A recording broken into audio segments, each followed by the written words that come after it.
समस्या और चुनौती आपके सामने तो है सर। दोनों का आंसर दे देता हूँ। पहले अपन कुलदीप जुनेजा जी को लेते हैं, फिर भाजपा में भी आते हैं। ये नाराज़गी इसलिए थी कि आप व्यापारी थे इसीलिए था कि हाँ, जाहिर है, एक मात्र। आप चूँकि बिजनेसमैन भी हैं तो क्या कुछ स्पेशल आप सोच कर आ रहे हैं इस बार? अगर जीत के आते हैं तो क्या कुछ बेहतर करेंगे? सर, मैं बोल के आ रहा हूँ 6 चीज़ें। मैं आज भी 6 ही चीज़ें कमिट करता हूँ, उन्हीं 6 चीज़ों के ऊपर में। आपको क्या लगता है क्या चीज़ आप में देख रही जनता जो इतना प्यार लुटा रही है? उसका रीज़न होता है ट्रस्ट बिल्टअप होता है जब आप उसके साथ में समय बिताए रहते हैं। वो समय हमने उन लोगों के साथ में बिताया है। इनका अचानक से कैंडिडेट बन जाना और एक गली में जाना और एक आदमी इनको माला पहना देता है, ऐसे हाथ हिलाते हुए निकल जाते हैं। That is not communication. वो कोई बातचीत नहीं हुई।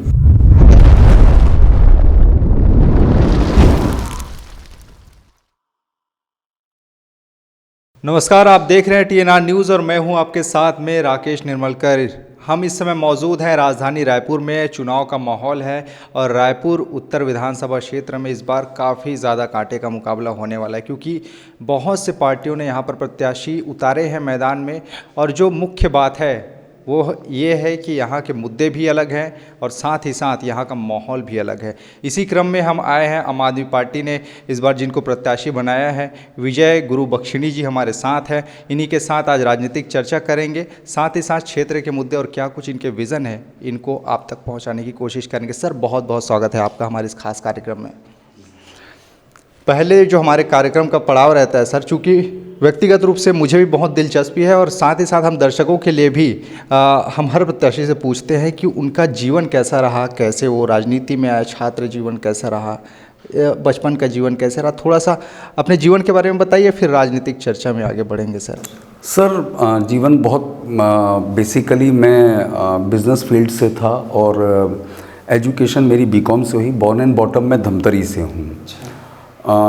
काम का एक्सपेंशन करना था। धमतरी में थोड़े से एक्सपेंशन के चांसेस कम थे। मेरे पास में प्लेस बहुत लिमिटेड हो जाता था, ट्रांसपोर्ट की फैसिलिटीज़ नहीं थी, तो मैं रायपुर शिफ्ट हो गया। ये लगभग 20 साल पहले मैं आया, काम कर रहा था, फोकस्ड था अपने काम को लेकर के। जैसे वो ब्लिंकर्स लगा होता है ना, घोड़े को ब्लिंकर लगा दिया जाता है, आपको ना इधर देखना है ना उधर देखना है। मैं अपने बिजनेस को वैसा ही कर रहा था। 2014 तक हमारे देश में सब कुछ बढ़िया चल रहा था, कहीं कोई समस्या नहीं थी हर पॉइंट ऑफ व्यू से। 2014 में मोदी जी का आना हुआ और उनकी इकोनॉमी पॉलिसी को लेकर के मेरे अंदर में एक नाराज़गी आई। मुझे ऐसा लगा यार कुछ गड़बड़ शुरू हो गई है। पहला अटैक उन्होंने दिया 16 में, जब नोटबंदी हुई। 17 में उन्होंने GST लेकर के आई और धीरे धीरे उनकी इकोनॉमिक पॉलिसीज़ थी जो बद से बदतर कर रही थी हमारे देश को। मैं कई बार ऐसा चाहता था कि जो हमारे राजनेता हैं इस मुद्दों पर बात उठाएं, लेकिन वो नहीं कर रहे थे। या तो उनका पेट भरा हुआ था या उनको लगता था कि ये जनता के हित में जुड़े हुए मुद्दे नहीं हैं। बस वहाँ से मैंने तय कर दिया कि अब राजनीति में आना पड़ेगा। कचरा साफ़ करने के लिए हमको झाड़ू उठानी पड़ेगी या नाली में उतरना पड़ेगा। इसलिए मैं इस राजनीति की गंदगी में आ गया। ये नाराज़गी इसलिए थी कि आप व्यापारी थे इसीलिए था कि? हाँ, जाहिर है, एक मात्र। वो आने के बाद में जब मैं उसकी डेप्थ में गया तब मुझे पता पड़ा कि ये दिक्कतें और कहीं ज़्यादा हैं। लोगों को नहीं समझ में आती हैं बातें। जब 1200 रुपये गैस हो गई तो लोगों के पास में कोई सही लॉजिक नहीं था। 400 रुपये की गैस के समय में इनके गाने हुआ करते थे, महंगाई डायन खाए जाता है, और 1200 रुपये की गैस में इनके स्टेटमेंट हो गए राष्ट्रहित में कड़े कदम। ये कौन सा पैरामीटर है? मीट तो खाऊ और करूँ तो थू। मैं आपको आज भी रायपुर राजधानी में ऐसे कई लोग दिखा दूंगा, कई लड़कियां हैं जो 6000 रुपये महीने में जॉब करती हैं रायपुर में। समस्या और चुनौती आपके सामने तो है सर। दोनों का आंसर दे देता हूँ। पहले अपन कुलदीप जुनेजा जी को लेते हैं, फिर भाजपा में भी आते हैं। कुलदीप जुनेजा जी जो बोलते हैं हमने सड़कें बना दी, वो थूक पालिश का काम हुआ है। चुनाव के ठीक 6 महीना पहले मैं उस समय जनसंवाद में निकला हुआ था। मई का समय था जब सड़कें बनी हुई थी। कंक्रीट की सड़कों के ऊपर में डामरीकरण का काम किया गया जिसकी आवश्यकता नहीं थी। स्थिति ये हो गई कि वो सड़कें पूरी घर तक तो गई नहीं, एक निश्चित चौड़ाई तक बनी, तो जो जहाँ उनका घर जाना था वहाँ पे एंट्री में उनका मकान, वो जगह जो है वो नीचे हो गई। पहली प्रॉब्लम। दूसरी बात, आप सफाई की करते हैं, सफाई को लेकर के सबसे बदतर हालत अगर कहीं की है तो वो उत्तर की है। ऐसे में कितने हिस्से बता दूं आपको जहाँ पे सिर्फ एक तरफा बात होती है कि हमारे यहाँ सफाई नहीं हो रही है, नालियाँ गंदी पड़ी हुई हैं, बजबजाई पड़ी हुई हैं। उत्तर की आपको एक खास बात बता देता हूँ। उत्तर का जो डिवाइडेशन हुआ है वो वाल्टियर लाइन की पटरी के साथ में हुआ है। आप स्टेशन से चालू कीजिए और लोधीपारा चौक तक आइए, वो जितने स्टेशन से लगी हुई बस्तियाँ हैं वहाँ पे एक नाली है, बहुत चौड़ी नाली है, उसमें से कचरा निकाला जाता है और उठाने के लिए गाड़ी नहीं आती है क्योंकि ये रेलवे की जगह है और वो कचरा वापस उसी नाली में गिर जाता है। सबसे ज़्यादा प्रॉब्लम अगर किसी चीज़ को है तो वो सफाई को लेकर के और पानी को लेकर के। अब आपके पुरंदर मिश्रा जी की बात करते हैं। आपका कहना था कि ज़बरदस्त है, मैं आपको उसका आंसर दे देता हूँ। वो बेचारे बसना में फंसना चाहते थे, लेकिन संपत अग्रवाल का डंडा पिछली बार बड़ा ज़बरदस्त पड़ा हुआ था बीजेपी को। भाजपा 3rd पोजीशन में चली गई थी। भाजपा पिछली बार के हार के सदमे को कैसे भी करके ख़त्म करना चाहती थी, वो किसी प्रकार के रिस्क लेने के मूड में नहीं थी। यही पुरंदर मिश्रा जी बसना में चुनाव लड़ चुके हैं, उसके बाद भी उनको टिकट नहीं दिया गया। अनुकंपा हो गई द्रौपदी मुर्मू जी की और इनको उत्तर में उतार दिया गया। ये 2 दिन तक इस बात को लेकर के भारतीय जनता पार्टी में बैठे रहे कि भैया मेरी टिकट वापस ले लो, मैं बसना जाना चाहता हूँ, मगर पार्टी मानी नहीं। उत्तर में तो इनको कोई जानता नहीं, अपने वार्ड से कभी बाहर निकले। लेकिन उनका कहना मैं उत्कल समाज से आता हूँ और उत्कल समाज के लोगों की यहाँ पे बहुतायत संख्या है और यहाँ पे सिंधी समाज भी बहुत अधिक संख्या में है। 2 मिनट में आंसर दे देते हैं सर। उत्कल समाज की जिस कैटेगरी से आते हैं, ब्राह्मण वर्ग से, जो पंडितों का वर्ग है, वो आते हैं वहाँ से। और रायपुर उत्तर में जिस उत्कल समाज की बहुलता वो बताते हैं वो गाड़ा समाज है, जिनकी सरनेम आपको यहाँ पे जगत, महानंद, तांडी ये सरनेम देखने को मिलती है और ये आते हैं उच्च कैटेगरी में। दोनों में बहुत फ़र्क है। ये उनके घर जाके पानी नहीं पी सकते और वो गाड़ा समाज का आदमी इनके घर जाके पानी पिएगा तो वो ग्लास सीधा फेंकाएगा। ये फ़र्क है। ये बोलने के लिए कॉमन है कि मैं उत्कल समाज से आता हूँ, लेकिन मैच नहीं करता। लेकिन एक और है कैंडिडेट जतिन कुकरेजा, अजीत कुकरेजा, माफ़ कीजिए, अजीत कुकरेजा, वो भी काफ़ी ज़्यादा अभी प्रचार प्रसार में है। नहीं, देखिए क्या होता है, 2 फर्क होता है। एक होता है श्रम बल, एक होता है धन बल।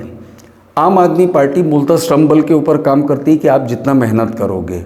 अप्रैल से लेकर के टिल आज तक की बात कर रहा हूँ मैं, रोज़ हमको इतने डोर नॉक करने हैं, इतने पॉम्पलेट्स आपको डिस्ट्रीब्यूशन करने हैं, इतने मिस कॉल मरवाने हैं। ये अलग अलग टास्क हमारे पास आते रहते थे जिसमें डोर नॉकिंग हमारी चलती रहती थी। आम आदमी पार्टी कई मायने में कांग्रेस और बीजेपी से अलग क्यों है, मैं आपको वो बता देता हूँ। डोर टू डोर नॉक करने से हमको लोगों की वास्तविक समस्या जो है वो पता लग जाती है। उस कार्यक्रम को हम जन संवाद बोलते हैं। जुनेजा जी सड़कों पे रहते हैं, लेकिन वो लोगों के पास गए नहीं जीतने के बाद 5 साल तक। वो सड़कों पे एक लिमिटेड एरिया में रहे, बस्तियों में घुसे नहीं। उनके हिस्से की सारी गालियाँ हमने खाई हुई हैं।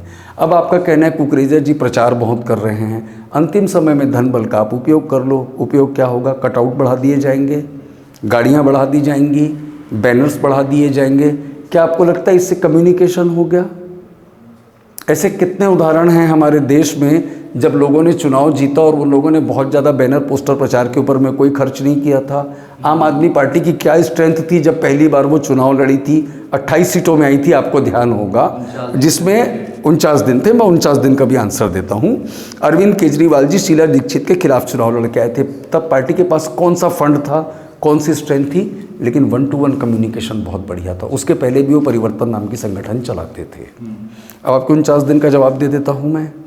49 दिन का जवाब, क्योंकि कई बार हमारे मोदी जी एक बार टॉन्ट कस चुके थे कि आपके दिल्ली में भी थे एक AK-49, ये लाइन उन्होंने कही थी केजरीवाल जी के ऊपर में। केजरीवाल जी ने इनकम टैक्स कमिश्नर का पोस्ट छोड़ा, CM की पोस्ट 49 दिन में उन्होंने लात मारी। 180 दिन तक उनको कोई खतरा नहीं था संविधान के हिसाब से, 6 महीना उनको कोई दिक्कत नहीं थी। जो भी अगला उसके ऊपर होता, प्रदर्शन करना होता, वो 6 महीने के बाद होता। यहाँ तो पार्षद की सीट अगर महिला कोटे की हो जाती है तो आदमी अपनी बीवी को खड़े करके सत्ता पे राज करने की कोशिश करता है कि मेरी बीवी खड़ी हो जाए, लेकिन कम से कम मैं पार्षद पति तो बना रहूँ, मेरा पावर बना रहे। उसके लिए ना एक बहुत बड़ा गुर्दा चाहिए रहता है छोड़ने के लिए। उसने इनकम टैक्स कमिश्नर की पोस्ट छोड़ी, उन्होंने CM की पोस्ट को लात मारा। वो वास्तव में त्यागी हैं हमारी नज़र में। बीवी को छोड़ करके जो देश में घूम रहा हो उसको हम त्यागी नहीं मानते हैं जी। लेकिन एक जो बात हमेशा से मैं पूछता हूँ आप ही के मित्रों से कि आपके जो बड़े बड़े नेता हैं वो तो जेल में है, लेकिन उन्हीं को स्टार प्रचारक बनाए, ये संदेश क्या देना चाहते हैं सर? नहीं, संदेश नहीं है। बहुत बढ़िया सवाल है, मैं इसका आंसर देता हूँ क्योंकि ये डाउट पहले मुझे भी था। अगर आपने स्टार प्रचारकों की लिस्ट नहीं दी है, और जैसा बीच में चल रहा था कि मनीष सिसोदिया जी की बेल होने वाली है, और अगर उनकी बेल हो जाती और स्टार प्रचारकों की सूची में उनका नाम नहीं होता तो फिर हम उनको रायपुर नहीं ला पाते, इसलिए उसको नाम को डाला गया। आपके पास डाउट तो 2 ही नामों का है ना, मनीष सिसोदिया और संजय सिंह। सत्येंद्र जैन का तो था ही नहीं 40 लोगों की लिस्ट में नाम। तो वो जो 2 नाम थे, अगर संभावना होती कि किसी भी प्रकार की कोई बेल मिल गई तब तो वो आ पाते, इस वजह से नाम को डाला गया। तो उनके ना आने से पार्टी को थोड़ा सा खलेगा नहीं उनकी कमी? सर, हमको है नुकसान, हमको दर्द है इस बात का। संजय सिंह जैसे वक्ता को हमने गंवाया हुआ है, मतलब उसके जैसा प्रखर वक्ता, जो आदमी राज्यसभा में गरजता है, जिसको सुनने के लिए लोग आते हैं, उनकी अपनी एक फैन फॉलोइंग है। उनका प्रोग्राम फिक्स था 12 तारीख को रायपुर में और 13 तारीख को अकलतरा में। हमारी बदकिस्मती थी कि ईडी का उन्होंने दुरुपयोग करके उनको अंदर कर दिया, जबकि वो आदमी ऐसा है ही नहीं, न मनीष सिसोदिया है। लेकिन उस खामियाजे को हम भुगत रहे हैं।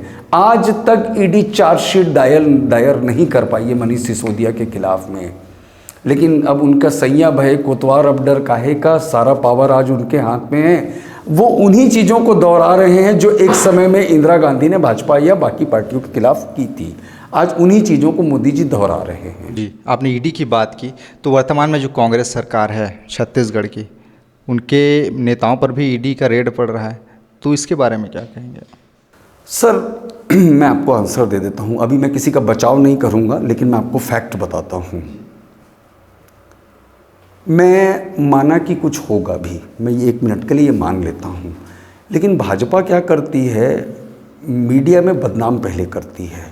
कोई भी चीज़ हो, अभी आप केजरीवाल जी के नाम से भी सुन सकते हैं कि केजरीवाल जी अगली बारी जाने वाले हैं, तो ये इनकी मार्केटिंग स्ट्रेटेजी होती है। ये आप बीजेपी की पूरी वर्किंग पैटर्न को अगर आप देखेंगे तो इन्होंने 2 पैटर्न अपना के रखे हुए हैं। एक होता है विरोधियों की चरित्र हत्या करना, और एक होता है मोदी को भगवान दिखाना। आप इनके एंटायर 9 साल के सारी पोस्ट को उठा करके देखिए, और हर बार अपने कैरेक्टर को ये बदलते जाते हैं समय के साथ में। नूपुर शर्मा का केस हुआ था, आपको ध्यान है? नूपुर शर्मा के केस में भाजपा आईटी सेल ने सुप्रीम कोर्ट को सुप्रीम कोठा कहा था। पूरे आईटी सेल में मैसेज दौड़ा। ठीक 7 महीने बाद में जब नोटबंदी को उसी सुप्रीम कोर्ट में 5 जजों की बेंच में 4 लोगों ने जायज़ ठहराया था, एक विरोध में थी, साउथ की थी, नाम मुझे भी याद नहीं आ रहा है उन जज का, तब उन्होंने कहा था कि माननीय न्यायालय ने हमारे फैसले को जायज़ ठहराया, नोटबंदी को ठहराया। 7 महीने पहले वो सुप्रीम कोठा कैसे था, आज वो माननीय न्यायालय कैसे है। ये कमोबेश वही बात है, जैसे महंगाई डायन खाए जाता है और राष्ट्र हित में कड़े कदम। फिर उन्होंने इसे पलटी मारी। इसी राखी के समय, रक्षाबंधन के समय में 1200 रुपये की गैस को 1000 रुपये किया गया। जब 1000 रुपये गैस को किया गया तो उन्होंने कहा कि मोदी जी ने बहनों को गिफ्ट दिया। उसके पहले जो गैस बढ़ रही थी वो किस वजह से बढ़ रही थी, अंतर्राष्ट्रीय दामों के कारण में। तो या तो अंतर्राष्ट्रीय दाम गलत थे या मोदी जी गलत थे। आप स्वीकार कर लो कि मोदी जी दाम बढ़ा रहे थे, और अगर अंतर्राष्ट्रीय कारणों से दाम बढ़ रहे थे तो गिफ्ट मोदी जी ने नहीं दिया। ये पल पल अपने आप को बदल देते हैं, उस पार्टी के लोग हैं, कोई कैरेक्टर इनका क्लियर नहीं है।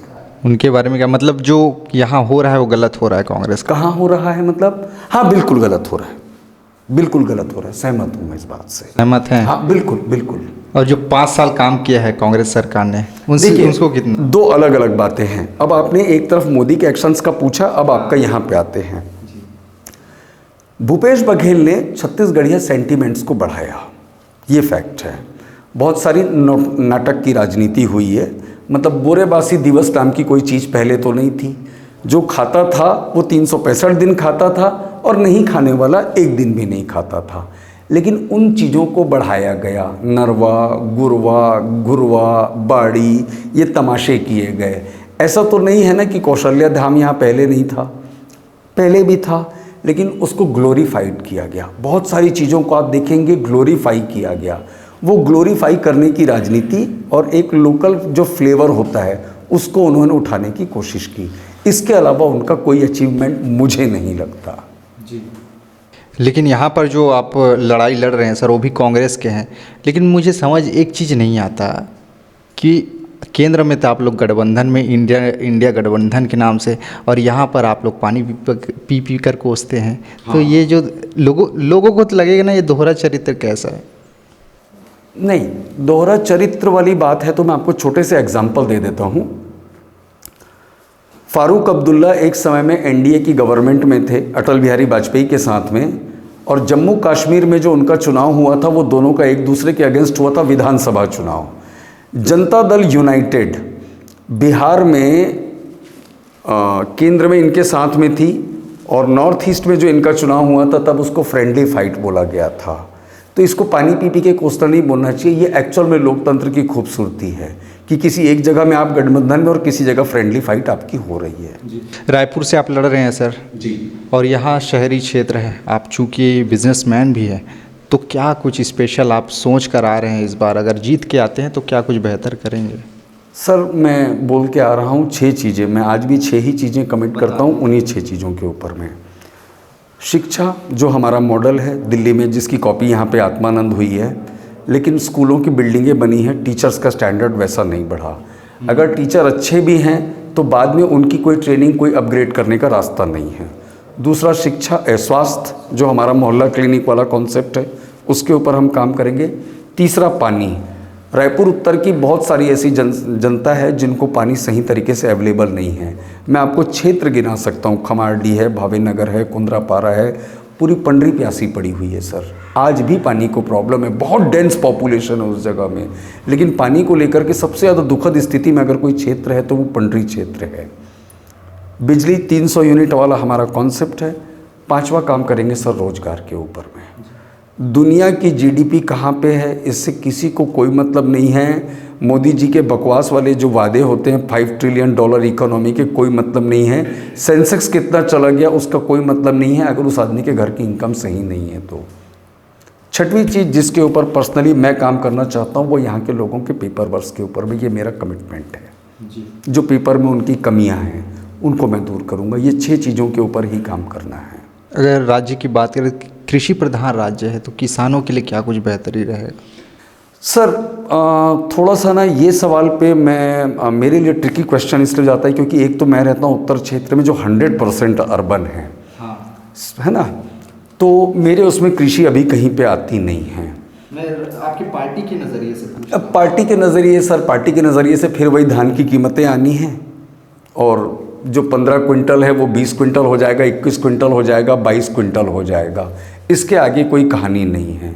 तो मेरा पर्सनली, मैं अपनी पर्सनली बात करूं, अगर मैं उत्तर विधानसभा में हूं तो मैं उसमें इंटरेस्ट नहीं लेता। रीज़न है एक अलग माइंडसेट से उन चीज़ों को देखना पड़ता है जो माइंडसेट अभी मेरे पास में नहीं है।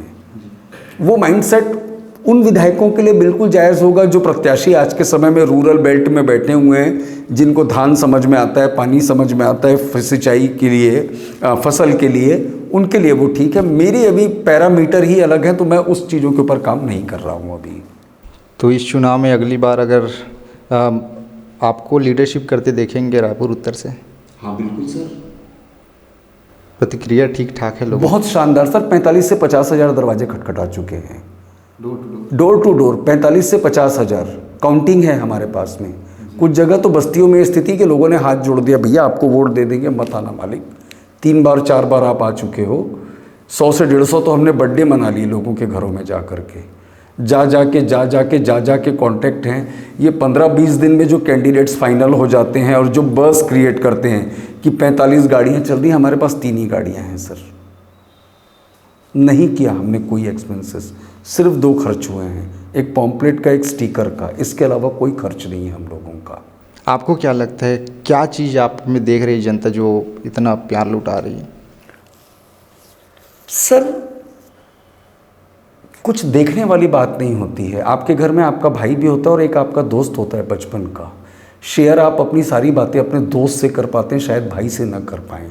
उसका रीज़न होता है ट्रस्ट बिल्टअप होता है जब आप उसके साथ में समय बिताए रहते हैं। वो समय हमने उन लोगों के साथ में बिताया है। इनका अचानक से कैंडिडेट बन जाना और एक गली में जाना और एक आदमी इनको माला पहना देता है, ऐसे हाथ हिलाते हुए निकल जाते हैं, दैट इज़ नॉट कम्युनिकेशन। वो कोई बातचीत नहीं हुई, कोई संवाद नहीं हुआ, ना आपने उसका दर्द पूछा, आपने अपनी प्रेजेंस दी है। प्रेजेंस देना अलग चीज़ होती है और वार्तालाप करना, संवाद करना, दोनों में फ़र्क होता है।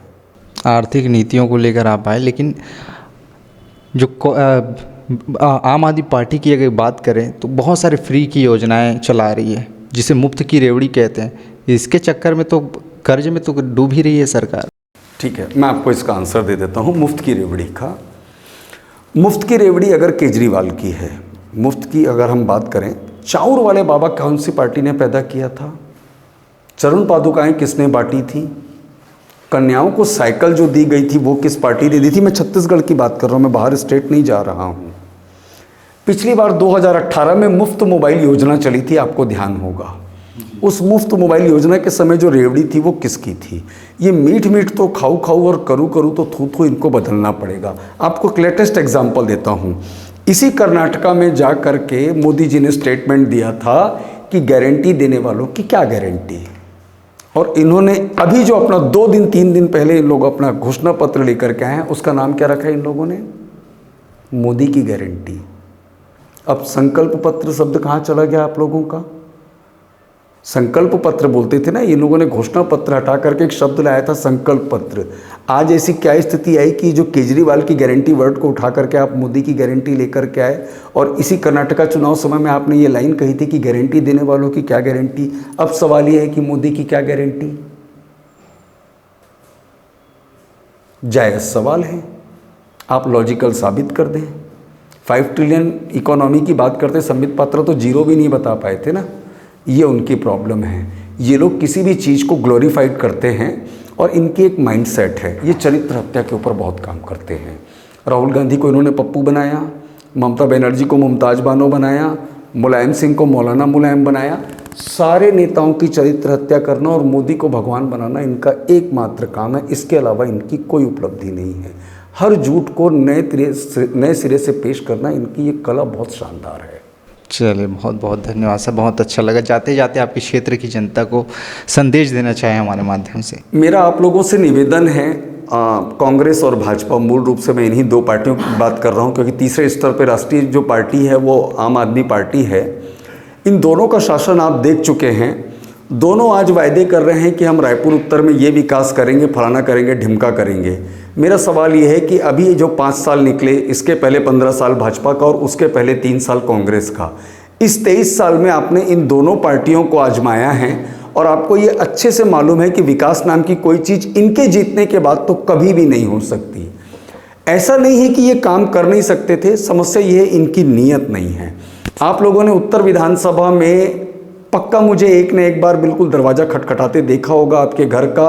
मैं हर घर में आया हूँ, मैंने अपना लीफलेट पॉम्पलेट छोड़ा हुआ है, स्टिकर लगाया हुआ है। आपको अगर लगता है कि जो अप्रैल से हम लोग आज नवंबर तक कंटिन्यूअसली जो ये जन संवाद किए हैं, आप लोगों से 1 to 1 टॉक किया है और हम आपका समाधान कर सकते हैं, तो एक बार इस बार 3 नंबर का बटन दबाइए, झाड़ू छाप का। हम गारंटी देते हैं जो सादगी हमारे अंदर पहले थी वही चीज़ चुनाव जीतने के बाद भी रहेगी।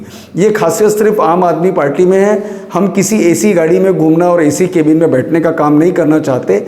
आप अपने विवेक का इस्तेमाल करिए। अगर कहीं आपने पुरानी गलती दोहरा ली तो जिन समस्याओं के बारे में आपने हमसे बात की है पिछले 7-8 महीनों में लगातार कि हमको इन समस्याओं को झेलना पड़ रहा है, तो ये समझ जाइए ये आपकी सारी समस्याएं 5 साल के लिए और आगे बढ़ जाएंगी। तो इस बार आप ध्यान रखें, इस बार आम आदमी पार्टी झाड़ू छाप पे 3 नंबर का बटन दबाएं 17 तारीख को। तो ये थे रायपुर उत्तर से आम आदमी पार्टी के प्रत्याशी विजय गुरु बख्शिणी जी, जिनका कहना है कि अगर जनता उनको मौका देती है तो पूरे ईमानदारी से वो आपकी सेवा में तत्पर रहेंगे। और आम आदमी पार्टी के प्रत्याशी जरूर है, लेकिन बीजेपी और कांग्रेस को ज़बरदस्त तरीके से इन्होंने घेरा है और उनकी नीति पर ज़बरदस्त सवाल उठाए। बहरहाल इस खास कार्यक्रम में इतना ही। अगली बार होगी आप सबसे फिर मुलाकात, तब तक के लिए अनुमति दीजिए। नमस्कार।